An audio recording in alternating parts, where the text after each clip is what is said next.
30 दिसंबर 1971 की शाम थी।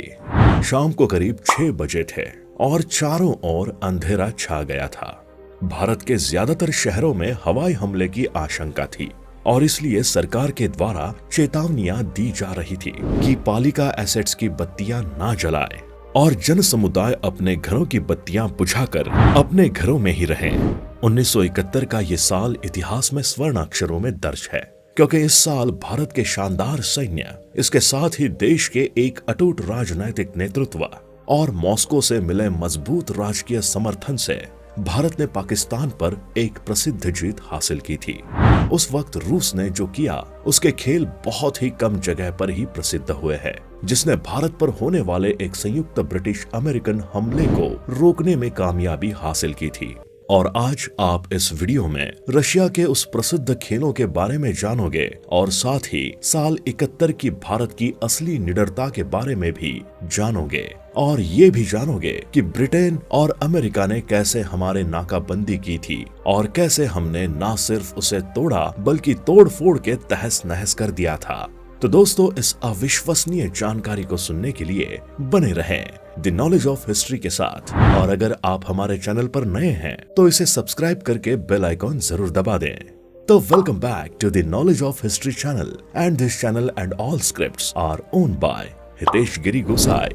साल 1971 का युद्ध पाकिस्तान के लिए इतना अच्छा नहीं चल रहा था, क्योंकि भारत ने पूर्व पाकिस्तान को यानी कि आज के बांग्लादेश को कवच दे रखा था।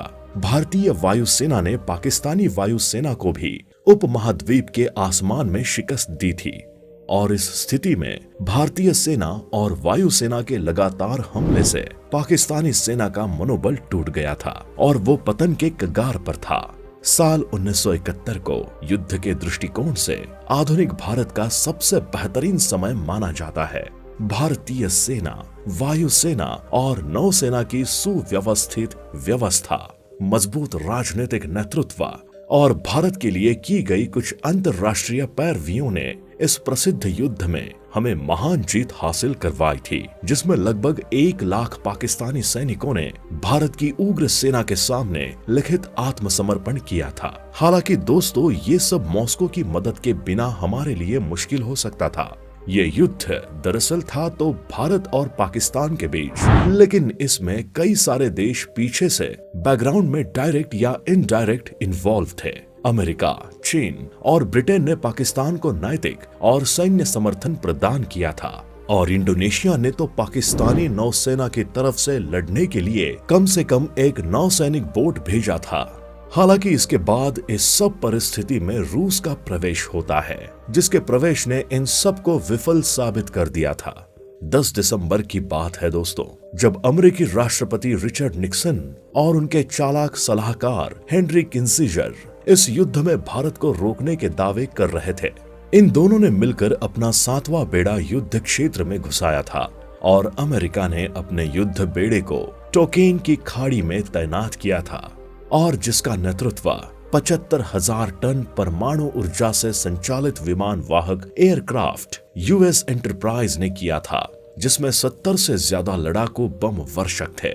अब दोस्तों, स्थिति ये थी कि भारतीय शहरों और इस अमेरिकी जहाजों के बीच भारतीय नौसेना का पूर्वी बेड़ा 20,000 टन के विमान वाहक बोट के नेतृत्व में खड़ा था और हमारे विक्रांत के पास करीब 20 लड़ाकू विमान थे। दोस्तों, ये सब चल ही रहा था कि इस बीच रशियन इंटेलिजेंस में भारत के नेतृत्व को बताया कि एगल नाम का एक ब्रिटिश नौसैनिक समूह भारत के क्षेत्रीय जल के करीब चला आ रहा है। ये शायद आधुनिक इतिहास की सबसे विडंबनापूर्ण घटनाओं में से एक थी, जहां पश्चिमी दुनिया के 2 प्रमुख लोकतांत्रिक देश अपराधियों की रक्षा के लिए दुनिया के सबसे बड़े लोकतंत्र भारत को खतरे में डालने जा रहे थे। हालांकि इन सब से भारत घबराया नहीं था।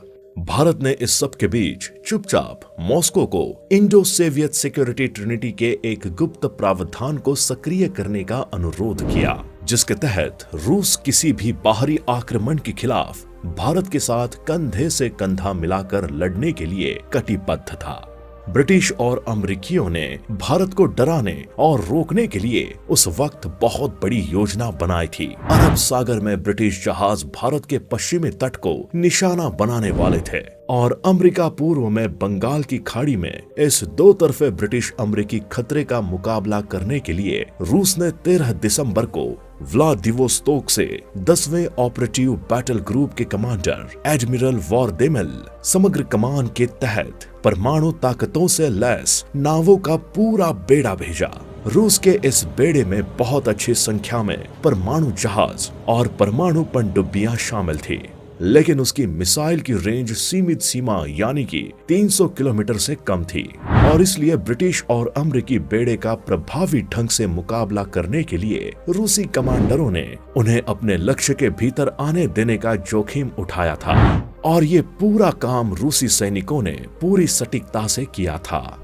दोस्तों, यहाँ पर आपको एक बात बता दूं कि अपने रिटायरमेंट के बाद एक रूसी टीवी कार्यक्रम के इंटरव्यू में एडमिरल व्लादिमीर ने बताया कि उन्होंने 1970 से 1975 तक प्रशांत बेड़े की कमान संभाली हुई थी और उन्होंने ये भी बताया कि मॉस्को ने रूसी जहाजों को भारतीय जमीन और भारतीय सैन्य के करीब जाने से अमेरिकी और ब्रिटिश शहरों को किसी भी हालत में रोकने का पूरा फरमान, पूरा हुक्म दे रखा था। एडमिरल वॉरमेदेल ने कहा कि मुख्य कमांडर का आदेश था कि हमें अपने सबमरीन समुद्र के भीतर रखनी है और जब अमेरिकी दिखाई दे तब हमें हमारी पनडुब्बियां सतह के ऊपर लानी है। हमने ठीक ऐसा ही किया और जब हमारी पनडुब्बियां उनके सामने आ गई तो उन्होंने हमें पहचान लिया। अब अमेरिकी नौसेना के रास्ते में उनके सामने जहाज रोधी मिसाइलों से लैस सोवियत क्रूजर, डिस्ट्रॉयर्स और परमाणु पनडुब्बियां खड़ी थी। हमने उन्हें घेर लिया था और एंटरप्राइज में हमारी मिसाइलें प्रशिक्षित करी थी। वो लोग अब पूरी तरह से ब्लॉक हो चुके थे। इस मौके पर रूसियों ने ब्रिटिश वाहक युद्ध समूह के कमांडर एडमिरल डीमन गार्डन और अमेरिकी 7वें बेड़े के कमांडर की बातचीत रिकॉर्ड की थी, जिनमें कहा गया था कि सर, बहुत ही देर हो चुकी है। यहाँ पर रूसी परमाणु पनडुब्बियां हैं और युद्धपोतों का एक बड़ा संग्रह है। रूसियों की भारत के लिए ये तैयारियां देखकर ब्रिटिश जहाज मेडागास्कर की ओर भाग गए, जबकि बड़े अमेरिकी टास्क फोर्स बंगाल की खाड़ी में प्रवेश करने से पहले ही रुक गए। इस रूसी युद्धाभ्यास ने स्पष्ट रूप से इसे यूके, यूएस गठबंधन और भारत के बीच के टकराव को रोकने में अहम और प्रत्यक्ष भूमिका अदा की थी।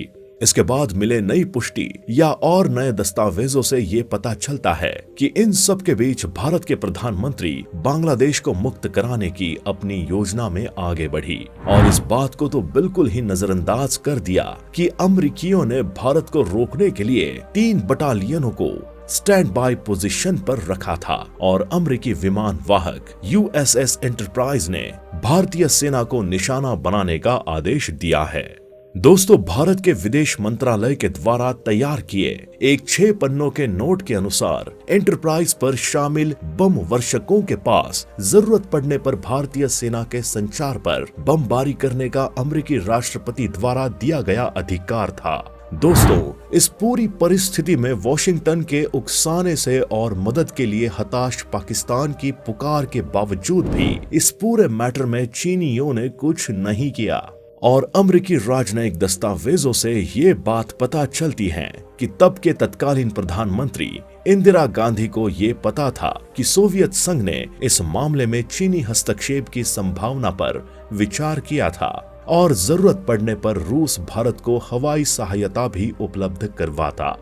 तो दोस्तों, इस प्रकार भारतीय सेना ने दुनिया में एक नए मुल्क को आजाद करवाया और 1971 का वो युद्ध भारत के इतिहास में स्वर्ण अक्षरों में दर्ज है और हमेशा रहेगा। उम्मीद करता हूँ आपको हमारी वीडियो बहुत ही अच्छी लगी होगी। दोस्तों, आज के इस वीडियो में बस इतना ही। अगर आपको हमारी ये वीडियो पसंद आई हो तो इसे अपने दोस्तों और फैमिली के साथ शेयर करना ना भूलें और हमारे channel the knowledge of history को सब्सक्राइब करना भी ना भूलें। See you soon in next wonderful video. Good bye, take care.